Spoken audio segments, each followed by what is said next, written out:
सर्वत्र गोविन्दनामसङ्कीर्तनं गोविन्द गोविन्द इति श्रीमद्भागवतमहापुराणं नान्गावद् स्कन्दम् अथ एकादशोऽध्यायः। मैत्रेय उवाच निशम्य गतताम् एवं ऋषीणां धनुषि ध्रुवः सन्दते स्रमुपस्पृश्य इन्नारायणनिर्मितं सन्धीयमान एतस्मिन् मायागुह्यकनिर्मिताः क्षिप्रं विनेशुर्विदुर क्लेशाज्ञानोदये यथा तस्यार्शास्त्रं धनुषि प्रयुञ्जतः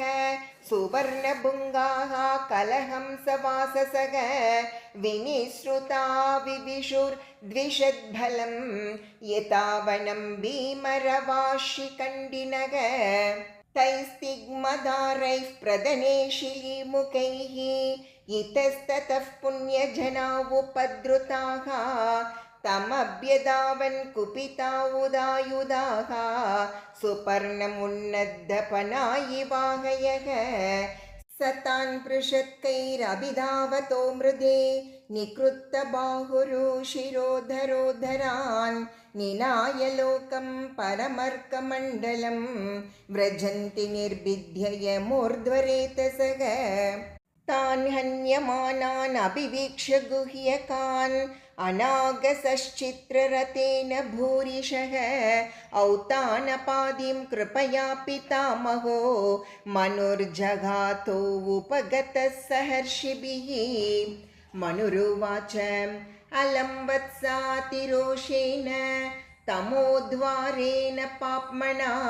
येन पुण्यजनान् एतान् अवधिस्त्वमनागसः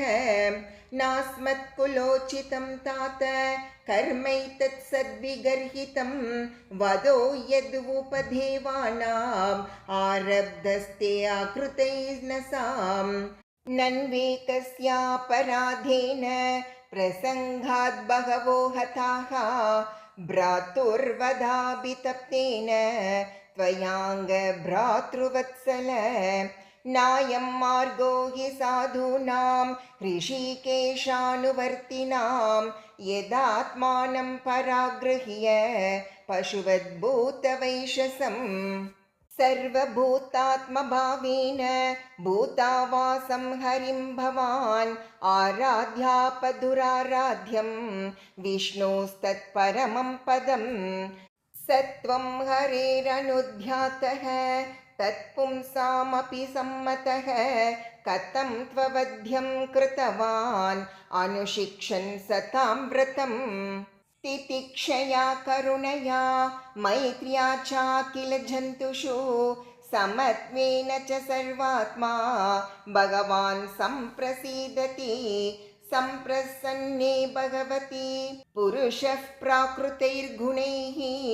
विमुक्तो जीवनिर्मुक्तो ब्रह्मनिर्वाणमृच्छति भूतैः पञ्चभिरारब्धैः योषित् पुरुष एव हि तयोर्व्यवायात् सम्भूतिः योषित् पुरुषयोर्यः एवं प्रवर्तते सर्गः सिद्धि संयम एव च गुणव्यतिकराद्राजन् मायया परमात्मनः निमित्तमात्रं तत्रासीत् निर्गुणः पुरुषर्षभः व्यक्ताव्यक्तम् इदं विश्वं यत्र भ्रमति लोहवत्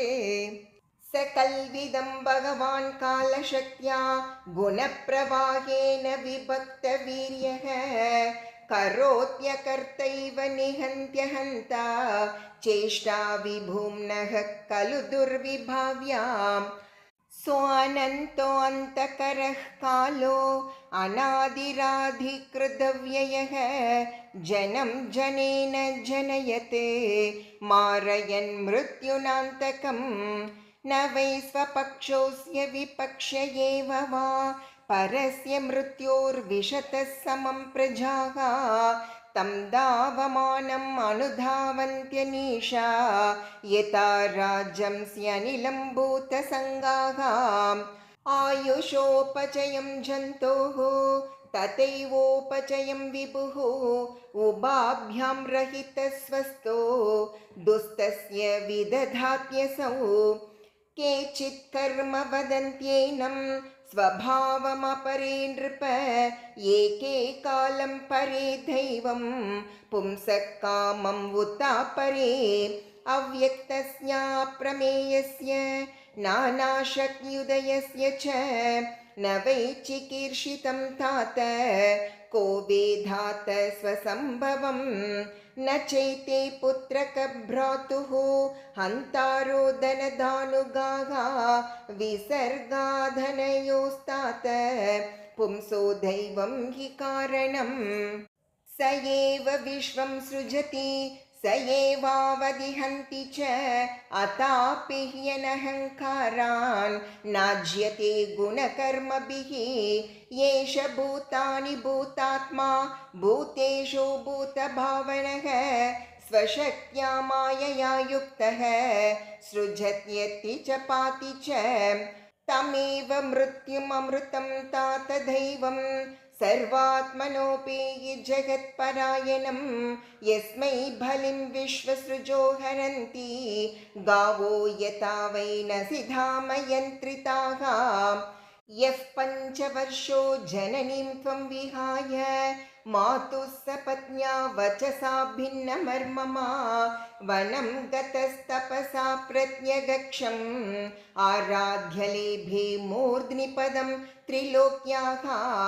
तमेनमङ्गाद्मनिमुक्तविग्रहे व्यपाश्रितं निर्गुणमेकमक्षरम् आत्मानमन्विच्य विमुक्तमात्मदृक् यस्मिन्निधम्बे तमसत्प्रतीयते त्वं प्रत्यगात्मनि तथा भगवत्यनन्त आनन्दमात्र उपपन्न समस्तशक्तौ भक्तिं विदाय परमां शनकैरविद्या ग्रन्थिं विभेत्सयसि ममाहम् इति प्ररूढम् संयच्चरोक्षं भद्रं ते प्रतीपं श्रेयसां परं श्रुतेन भूयसा राजन् नगधेन यतामयम् येनोपसृष्टात् पुरुषात् लोक उद्भिजति वृषं न बुधस्तद्वशं गच्छेधि इच्छन्नभयमात्मनः हेलनं गिरिशभ्रातुः धनदस्य त्वया कृतं यज्जग्निवान् पुण्यजनान् भ्रातृज्ञानित्यमर्षितः तं प्रसादय वत्साशु सन्नत्या प्रश्रयोक्तिभिः न यावन्महतां तेजः कुलं नो भविष्यति एवं स्वायम्भुवः पौत्रम् अनुशास्य मनुर्ध्रुवं तेनाभिवन्दितः साकं ऋषिभिः स्वपुरं ययो। श्रीहरये नमः श्रीहरये नमः श्रीहरये नमः। गोपिका जीवनस्मरणं गोविन्द गोविन्द इति श्रीमद्भागवते महापुराणे पारमहंस्यां संहितायां चतुर्थस्कन्धे 11 अध्यायः।